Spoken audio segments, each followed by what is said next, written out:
All right, so I'm here with BHS Junior Matt Tengtrakool, and we're going to talk a little bit about Quarangreen, his new initiative that he started since we've been out of school. So Matt, I first caught wind of this, I think, from a tweet from Mr. Musselman from the Science Center, Yeah. and give me a little bit of background on what Quarangreen is and how you got started with this. Yeah. So my project is Quarangreen, and our goal is to distribute potted lettuce plants to households throughout our community through this easy first step of just growing a lettuce plant. And we believe that this will create a personal produce source, build friendly community bonding, and reduce stress during these really tough times for families in Burlington. So what really inspired me to start this project was I actually had a project before this in our town, which is called Green Tennis Burlington, and we recently raised $1,000 to be able to fund a tennis ball recycling program here. And then while I was stuck at home, I was wondering about different ways that I can continue to find a new project to help our community. So I came up with Quarangreen, which is a catchier name than Green Tennis Burlington. And I think that this program, while we're all hunkered down in our homes, it's easy to lose sight of our habits, especially eating habits, when we stock up on all the food that we can get and stock up on prepared foods and preserved foods. Many stores are limited on fresh produce, and we're limited in our travel. So I thought that this Quarangreen program would be perfect to be able to address this issue and give awareness about the issues of unhealthy eating and stress that I think are really overlooked in this pandemic. Definitely. So tell me, how many people have taken advantage of Quarangreen so far, and how many, is this a unlimited supply that we have, or how does that work? Yeah, so we have been awarded a grant from an organization called Peace First, which is a global youth project empowerment program. And so far, we have received around 100 orders of plants, and we've fulfilled around 100 orders of plants to different households in Burlington. And we're continuing to take orders and deliver them throughout our community. Basically, with our funding right now, we only are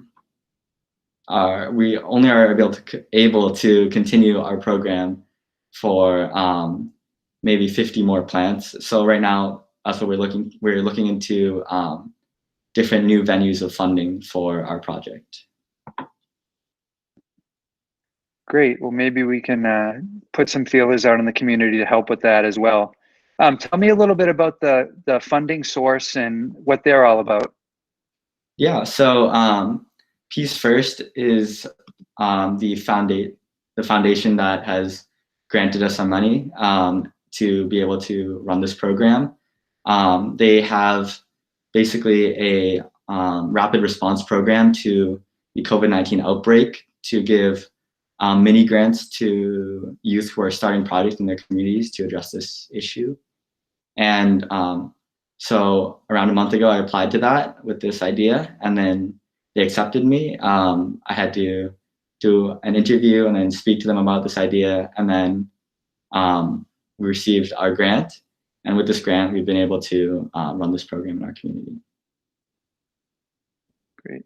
I know I read a little bit, I think it might have been on the form where people could apply to get some of the lettuce sent to them. Mm-hmm. So tell me again about the process, because I know some people are concerned about, coming into contact. We're still maintaining social distance. So how does this project work and stay within those parameters? So to begin, to get a plant, we have a form on our social medias, which are posted at Quarangreen on Twitter and Facebook, where people can fill out a short form to get a plant and get it delivered to their homes. We take safety really seriously in our program with our different youth leaders who are planting the plants and delivering the plants, we have a serious code of conduct to wear masks and gloves when delivering and wearing gloves at all time when planting. So to keep in mind of these safety issues that we're facing right now. Oh, that's great. And I think it's almost the perfect time to start thinking about those spring plantings anyway. So maybe it will motivate some people to go beyond just the lettuce planting and think about a big spring garden, and who knows where we'll be throughout the spring and summer in regards to access to the supermarket or fresh vegetables. So I think this on so many levels also a great family project, really could motivate some people. Yeah, definitely. We hope that it's a first step into them building their own either indoor garden or outdoor garden. So Matt, just to kind of take a little bit of a detour here, tell me a little bit about what your educational experience has been like over the last 4 weeks now as we enter our fifth full week of school closure. What's it been like for a high school junior to try to, you know, maintain, moving forward with classes and so forth like that? Mhm. Yeah, definitely. It's definitely been a new environment for me, and I'm sure for all of my other peers. But I don't think that I think that the virtual learning process has been very accommodating and very flexible. I know that a lot of people are affected in different ways by this, and I think that this virtual learning program has definitely not been an added stress, I would say, on top of it. I think that it's very manageable, and that especially I'm taking 4 APs this year, so I definitely think that these classes are helping me prepare for the AP exams, which are coming up in a month also. So I think it's really important that we continue these classes. No, I agree. We're all doing the best we can to provide students what they need. And at the same thing, as you said, try not to add to the stress that might be going on. Like everybody's dealing with different variables right now in their home lives. And the last thing we want to do from a school standpoint is add to the stress. So finding that balance, I know our teachers are really working hard at that. So I'm glad to hear that it's working well from your point of view so far. Yeah, definitely.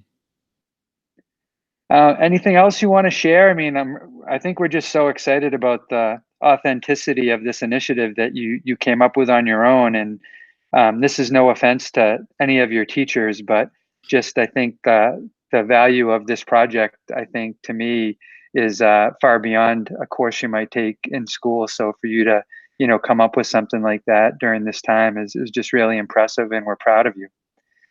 Thank you very much. I guess first I just want to thank you for being able to, I guess, spread awareness about our project and help us grow in the Burlington community. I think that right now it's a great time for students like me to be able to pursue something that they're passionate about in this free time, or pursue different projects that can help their community in a safe and productive way. And yeah, just really harnessing this free time to be able to continue to either learn or grow in some way. I'm gonna put Mr. Sullivan and Mr. Adebato at the high school on the spot and saying you should be able to petition for some kind of independent study here with all the work and the learning you've done here. So I'll throw that out there and I'll get in trouble with them. So again, we appreciate everything you've done, and we hope you and your family stay safe. And please continue to reach out, especially if we find out we're going to be out longer, or even if not, like how we can continue to push people growing their own fresh produce for themselves at this time, or at any time. It's a good idea, but especially now. So if you have thoughts, we'll try to connect you with community folks who can help this moving forward after the grant money's gone. All right, yeah, thank you. That's great help.